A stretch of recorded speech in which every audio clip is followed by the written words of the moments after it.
Good morning. It is a good morning. It's a bit brisk. I think winter has come.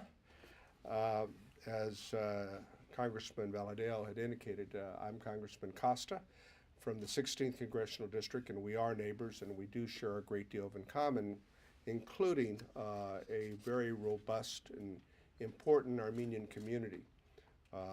I like to say that my name is Aram, and I come from the land of William Saroyan.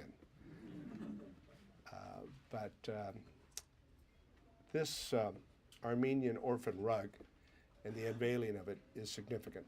It's significant because for decades, American Armenian organizations have repeatedly asked the White House and the State Department to allow the rug to be displayed publicly. Until today, those requests have not been granted. The American Armenian community felt it was about time that that changed. The Armenian Orphan Rug is a shared piece of American and Armenian history that many of us feel belongs to the American people. Today, we represent progress, but it falls short of the full and formal recognition of the Armenian Genocide that should be a cornerstone of U.S. human rights policy.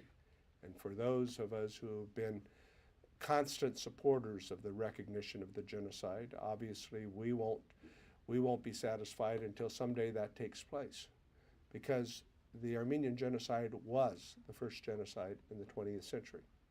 And sadly, we've seen genocide repeat itself throughout the last century. While the Armenian Genocide was the first, Hitler was quoted as saying when he was preparing the Holocaust for the Jews that why would one care? No one seemed to care when the Armenian Genocide took place.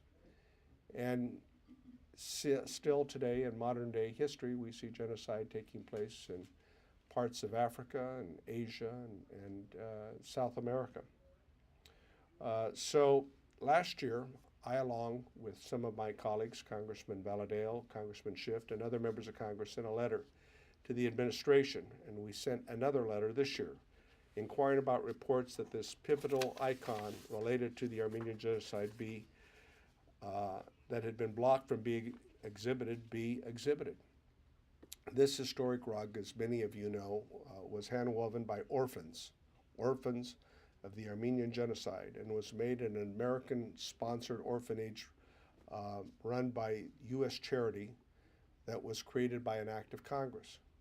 The carpet, which will be on display today for the first time, has more than 4 million hand-tied knots, presented in 1925 to then-President Calvin Coolidge in gratitude for the millions of dollars raised by the American people to provide humanitarian assistance for those Armenian genocide survivors, the desperate that took place around the world that we in America benefited from, because so many of these folks ended up settling here in the United States.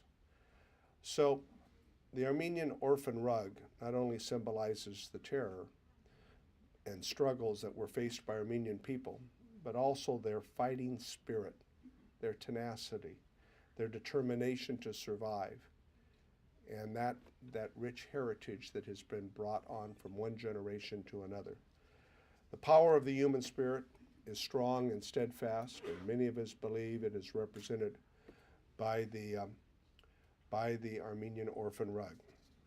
So while I'm sad that it took decades for the rug to be displayed, and still longer for the U.S. to speak truthfully about the crime, I am honored to be a part of this first exhibition of this American treasure.